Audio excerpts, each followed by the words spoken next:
Dice, y no temáis a los que matan el cuerpo, mas el alma no pueden matar.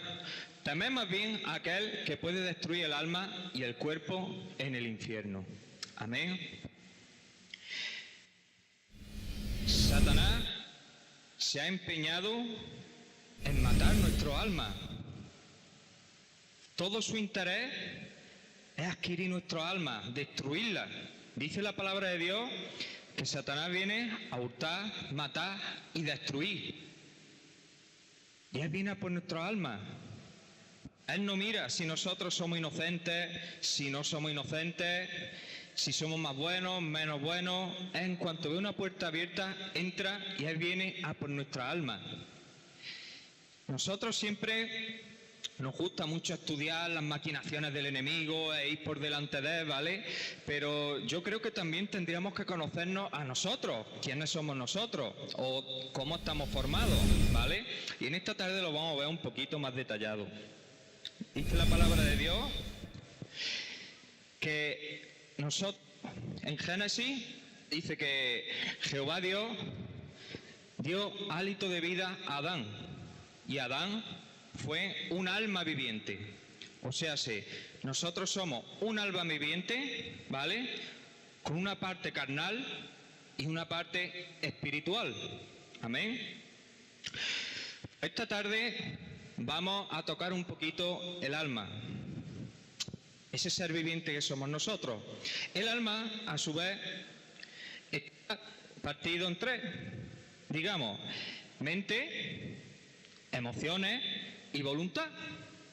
Todo eso lo tenemos todo. Y en esta tarde vamos a tocar un poquito las emociones. ¿Por qué las emociones? Porque es un arma que Satanás se ha fijado en ese para manipularnos. Cuando nos quiere hacer algo, manipula nuestras emociones. Y es un estratega. Dice la palabra que la serpiente era astuta más que todos los animales del campo. Y él nos estudia muy bien y sabe que donde mejor puede manipularnos es a través de nuestras emociones. Entonces, en esta tarde vamos a hacer un pequeño ejercicio, hermano. Ayer, me parece fue sábado, el apóstol dijo una palabra que me gustó mucho. Dijo, vamos a hacer aeróbic espiritual. Y yo comprendo que tenemos que estar en forma tanto cuerpo, alma y espíritu. Entonces, si la tecnología no lo permite, Antonio, ¿se puede? Antonio, ¿se puede? Vale. Si la tecnología no lo permite, vamos a hacer un pequeño ejercicio de nuestras emociones. Porque Satanás sabe cómo manipularnos, pero nosotros no nos damos cuenta. Y las mujeres, ¿vale? Las mujeres, por el sistema hormonal, a veces son más manipuladas que los hombres. Sus emociones están más arraigadas a sus hormonas y sufren más cambios hormonales que los hombres. Es simplemente esa la diferencia. Y entonces, por unos momentos, yo quisiera que cerrásemos nuestros ojos, ¿vale? Vamos a cerrar nuestros ojos y ahora vamos a poner en nuestra mente una explanada muy grande. Una explanada muy grande donde hay muchos niños jugando, muchos globos subiendo de colores, gente de toda etnia y nación, ¿vale?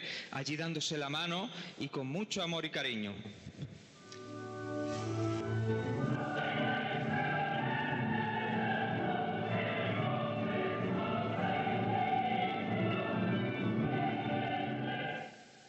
Amén. Con todo ese contexto que yo he dado, y aparte, esta pequeña melodía, ¿vale? Esto está, nuestra alma, nuestras emociones ahora están alegres, están viviendo un momento de alegría. Satanás se opera con nosotros, espera cualquier situación y nos mete en un contexto, ya sea una melodía, ya sea un color, ya sea una imagen, para herir nuestros sentimientos y herir nuestras emociones. Nos manipula como Él quiere, siempre y cuando nosotros lo dejemos. Seguimos con el ejercicio. Cerramos nuestros ojos nuevamente y ahora imaginamos que estamos en el parador del castillo de Jaén, ¿vale? Con nuestra pareja al principio de conocerla. Y ahora nos ponen dos velas románticas y nos ponen Ferrero Rocher y apagan un poquillo la luz, ¿vale? Y ahora brindamos con 2 copas de Freixenet.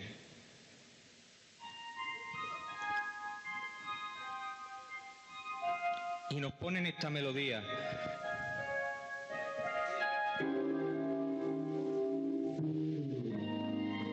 En ese momento, hermano, ya te la has camelado a la mujer.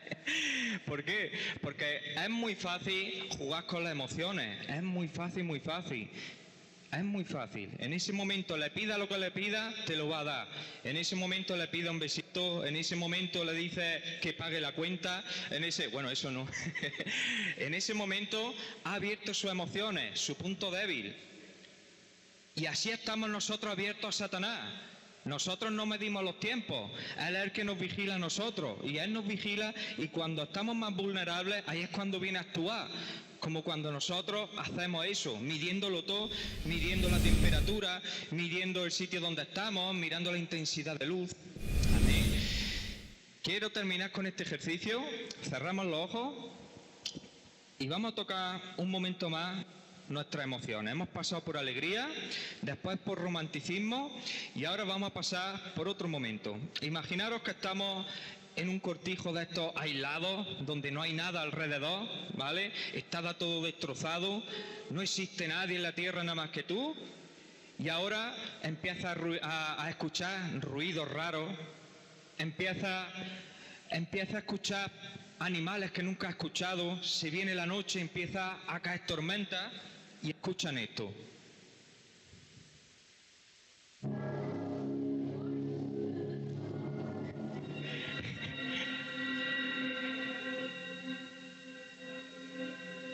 Aterrador, ¿verdad? El gordo ha pegado un salto que lo he visto desde aquí. Satanás actúa en nuestras emociones como él quiere, siempre y cuando lo dejemos. Hemos tocado el miedo, ¿vale? Y en esta tarde vamos a hablar un poquito de esa emoción. Una emoción llamada miedo que en mi vocabulario yo la interpreto como una inquietud que te está llamando, te está diciendo lo que tú crees que te va a pasar o que te va a volver a pasar. Pero una inquietud angustiosa, fatigosa, que no te deja avanzar. Las personas que padecen de miedo y que por sus emociones han vivido miedo, ¿vale? Lo pasan francamente mal. Voy a abrir un poquito mi corazón y voy a contar un testimonio de un amigo que yo tenía. Era un hombre bravo en la noche y este hombre cometió adulterio. Después de cometer adulterio, lo amenazaron con palabras, simplemente con palabras, porque era un hombre bravo, fuerte. Y lo amenazaron con palabras, diciéndole que se lo iban a decir al marido de la mujer con la que adulteró. Este hombre, esas palabras llegaron a sus emociones. Este hombre cayó enfermo, cayó en un psiquiátrico. Cuando este hombre, 15 días después de estar en coma, falleció. ¿Y todo por qué? Por un miedo, por unas palabras que entraron a su psiqui y bajaron hasta sus emociones. Él las creyó y salió a su voluntad. Así que en esta tarde, hermanos, vamos a hablar sobre ese tema, el miedo. El miedo es un gran enemigo. Tenemos muchos enemigos, ¿vale? Pero el miedo acarrea rechazo. Hay gente que tiene miedo al rechazo. Por eso vemos muchas consecuencias. Hay gente que no sabe decir no, aunque no puede hacerlo. ¿Por qué? Por miedo a que diga, hombre, hazlo. Pero no puede decir que no, le da miedo. Y eso es algo que nació en sus emociones. Porque la palabra, eso no está bien, le hace algo fuerte. Entra en su psiqui y en sus emociones explota. Hay otras personas que le temen mucho a lo desconocido, a lo que no ven. Muchas veces estamos aquí ministrando y si se ha caído alguien o si se habla de espíritu, a eso le temen miedo. Les da miedo estar solo en casa, estar solo en habitaciones, estar solos en sitios grandes o en sitios cerrados. La soledad les da mucho miedo. La soledad. Piensan ya de antemano cuando sean mayores y estén solos y empiezan a amargarse. Ese temor empieza desde jovencitos. Y hay gente que le teme mucho a la muerte. E incluso le temen a que familiares puedan fallecer. Y eso en nuestras emociones nos hace mucho daño. Nos hace muchísimo daño, no nos damos cuenta, porque a lo mejor en un anuncio de televisión o una conversación con un amigo que lo hizo sin darse cuenta, te tiró dardos a tu mente y tú las creíste y bajó a tus emociones y tú ya no te acuerdas de aquello, pero te hace mucho daño. Cuando uno está bajo la influencia del miedo, eso te lleva a confusión. Cuando uno está bajo la influencia del miedo, paraliza tus planes. Una persona que tiene miedo quiere hacer pero no puede, le da todo miedo. Lo haré, es que si no sale bien, y se lo piensa muchas veces y no avanza, se queda petrificado. Hay personas que se anulan hasta su identidad. Pedro, ¿cuántas veces negó a Jesús por miedo? Anuló su identidad. Y el miedo también, hermano, resta credibilidad. Una persona, yo soy valiente, y lo ve en la iglesia o lo ve ahí fuera, y luego a la hora de tomar una decisión con firmeza, con valentía, se viene abajo, pierde credibilidad. Entonces, yo quiero exponer esto en la palabra, y quiero que lo veamos mediante la palabra. Nos vamos a trasladar al valle de Ela, aquel valle cuyo tenía un montículo, ¿vale?, al este y otro montículo al oeste. En uno de los montículos aparecía en escena Goliat, de la tierra de Gat. Con 6 codos de alto y un palmo, unos 3 aproximadamente, venía el hombre con su yelmo de bronce, su buena jabalina, y venía bien preparado, bien fuerte. Y en el otro bando, el ejército de Saúl. Venían más normalicos, pero también venía armado. Y ese hombre, todos los días, Goliat, durante 40 días, 2 veces al día, por la mañana y por la tarde, salía aquí al monte y lo amenazaba. Y les tiraba dardos a su mente, diciéndole que quién iba a pelear contra él. Y negociaba con ellos encima, diciéndole que si a él lo vencían, serían siervos de ellos, y viceversa. Pero un día, Isaí, padre de David, lo mandó a que fuese allí, a campamento, y que le llevase allí a Saúl y a su hermano unos quesos, unos panes y unos granos tostados. Y estando allí, lo vio David, y dice, ¿hasta el que os tiene amedrentado?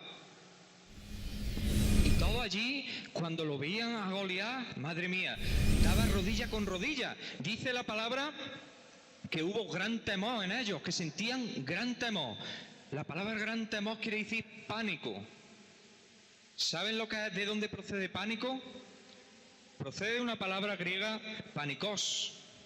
Y esta palabra, a su vez, viene de la mitología griega de un semidios llamado Pan.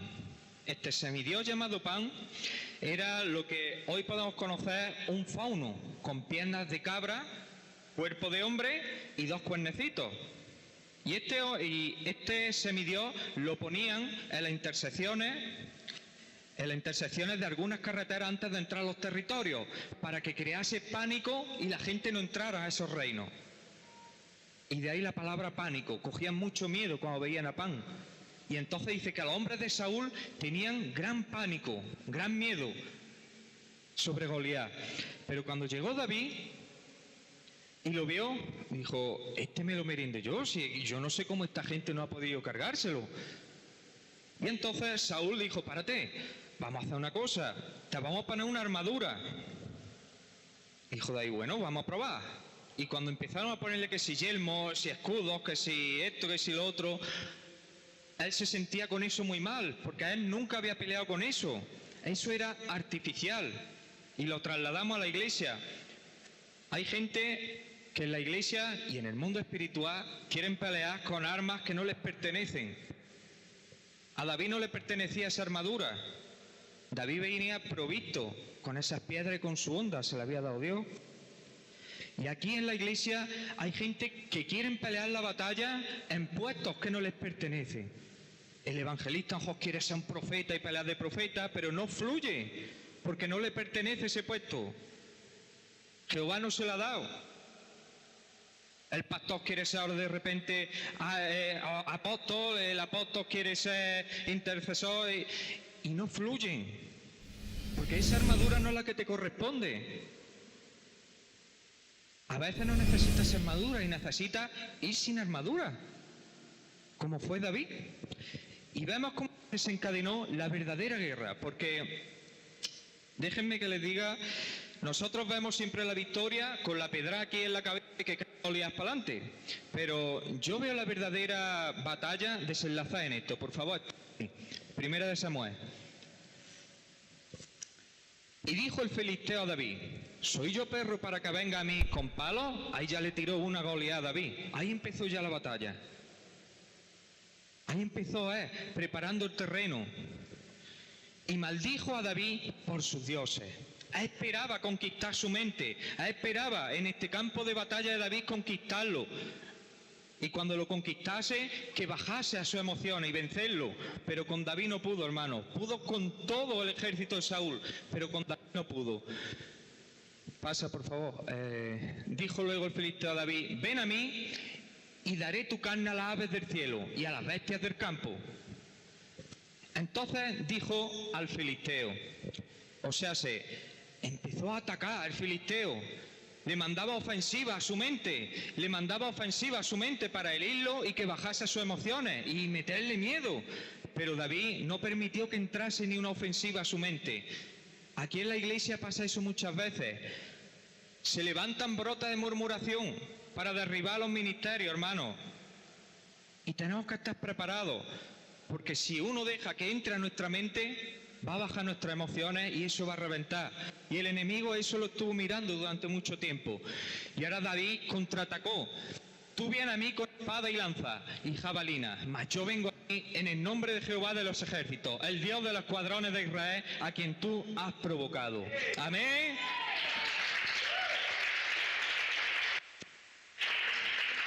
La mejor manera de ganar una batalla, hermano, es confrontando con la palabra. Ahí tenemos la victoria segura.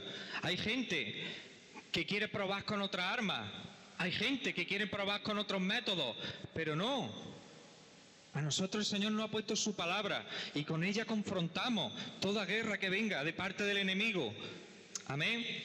En este caso vemos que Goliat fue quien empezó esa guerra, quien los provocaba, quien llevaba la ofensiva, como pasa muchas veces con nosotros. A veces vienen gente a ofendernos, vienen gente y influenciados por espíritus inmundos a inyectarnos a nuestra mente, ¿vale?, dardos del enemigo, para que eso baje hacia nuestras emociones. Pero vamos a ver un caso, hermano, que hubo miedo no porque lo provocase el enemigo, sino hubo un miedo por consecuencia, ¿vale? Vamos a irnos ahora aún más atrás y nos vamos al huerto del Edén. Stephanie, por favor. Mas Jehová, Dios, llamó al hombre y le dijo: ¿dónde estás tú? Y él respondió: oí tu voz en el huerto y tuve miedo, porque estaba desnudo y me escondí. O sea, el hombre huía. Y Dios no lo había amenazado ni le había dicho nada, simplemente le preguntó, le dijo: ¿dónde estás tú? Y ahí salió esa consecuencia del pecado, el temor. Una de las consecuencias del pecado, hermano, nosotros intentamos esquivarlo, nosotros intentamos ocultarlo, pero nace el temor. Cuando la persona peca y la confronta con una palabra lo que ha hecho, esa persona se viene abajo, no lo puede aguantar, o se va, o sale corriendo, o se esconde. Un ladrón, cuando es pillado, se le cae la cara. Lo primero que hace un ladrón, por muy valiente que sea, es huir. Yo conozco ladrones de los más valientes del mundo entero y los tengo muy cerca, de mi casa me refiero. Y esa gente han atracado bancos y han atracado cosas grandes y gente fuerte, y lo primero que han hecho ha sido huir. Porque después del pecado las consecuencias son miedo, nace un miedo. Y dice la palabra, por cuanto todos pecamos. O sea, todos hemos pecado. Y Satanás tiene un derecho de venir a apoderarse de nuestras emociones y ministrarnos miedo. A uno a un nivel, a otro, ¿vale? Y nosotros somos los encargados de cerrar esa puerta. Pero tenemos promesas, hermanos, de parte de Dios. Jehová Dios le dijo a Jairo, Jesús le dijo a Jairo, el padre de la niña, ¿vale? Le dijo, no temas. Le dijo, no temas. El ángel le dijo a María, no temas. Jehová le dijo a Ananías, no temas. Jehová le dijo a Abraham, no temas. Jehová le dijo a Agar, no temas. Y Jehová le dice al tabernáculo, no temas, en el nombre de Jesucristo de Nazaret.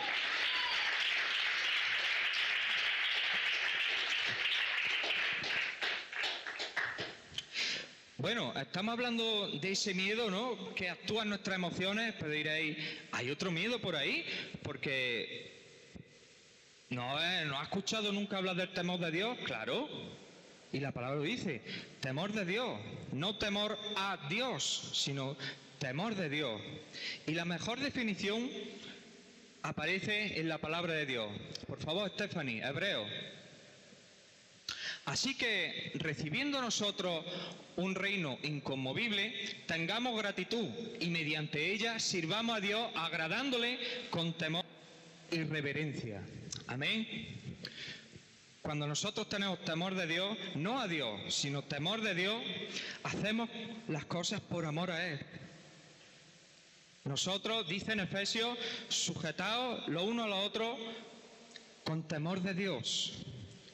Pues cuando nos sujetamos, yo me sujeto al apóstol, ¿vale? Cuando yo me sujeto a mi apóstol, yo estoy agradando a Dios, yo estoy cumpliendo reverencia a Dios, yo estoy amando a Dios, yo estoy cumpliendo sus mandamientos. Y eso es tener temor de Dios, hermano. Hay varias personas en la Biblia, muchas personas tuvieron temor de Dios. Entre ellos, por ejemplo, David. David en 2 ocasiones pudo haber matado a Saúl, pero él tuvo temor de Dios. Y él consideraba que tenía que honrar y respetar al rey Saúl. Otro hombre en la palabra que tuvo temor de Dios y que a mí me conmovió fue Ananías. Ananías, estando allí en Damasco, le dijo Jehová, ve y busca a Saulo. Y él dijo, pero Saulo, si él venía a matarnos nosotros. Y le dijo Dios, no, búscalo porque está orando. Y le he dicho que iría un tal Ananías a buscarte. Y cuando llegó Ananías, dice la palabra que puso sus manos sobre Saulo, y dice que le salieron escamas del ojo, pudo ver, recibió el Espíritu Santo y fue bautizado. Y todo porque Ananías tuvo temor de Dios. Amén. Yo sé que en esta noche aquí hay personas que padecen de miedo por consecuencia de sus emociones y otras que tienen temor de Dios. Y viceversa, hay gente aquí que no tiene temor de Dios, que no quiere sujetarse, que no lo ha comprendido y que todavía están imponiendo sus criterios. Es que yo, es que el pastor, es que el apóstol, y eso no es temor de Dios. Así no amamos a Dios sobre todas las cosas. Entonces yo quisiera que en esta noche nos pusiésemos en pie, por favor.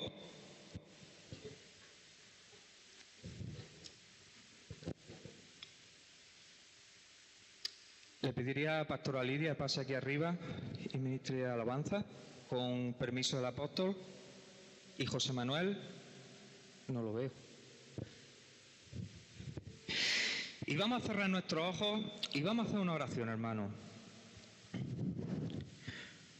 Mucha gente por miedo, porque ha sido influenciada y ha dejado que baje sus emociones, esos temores, esos miedos, ese pánico. Han dejado que ese miedo se convierta en pánico. Han dejado atrás una familia entera. Muchas personas por miedo no han avanzado en los lugares que les correspondían. Muchas personas por miedo no han avanzado pensando en el qué dirán. Muchas personas no han tenido temor de Dios, han tenido miedo del hombre, pero nunca han tenido temor de Dios. Y en esta tarde el Señor me dice que en esta tarde-noche quiere reconciliación con su pueblo. Quiere que desaparezca ese miedo y quiere que aparezca el temor de Dios aquí en el tabernáculo. Amén. Así que yo voy a pedir que entremos en oración, por favor. Y cuando... Amén. Vamos a orar, hermanos, vamos a buscar su presencia.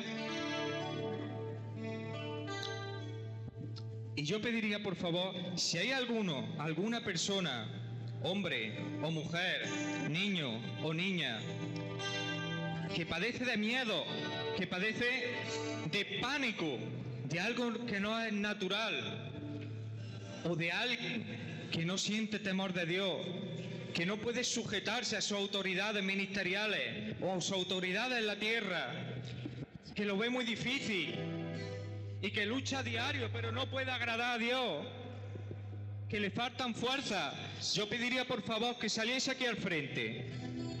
A mí no me está engañando ni se va a engañar usted solo. El Señor dice que aquí hay personas...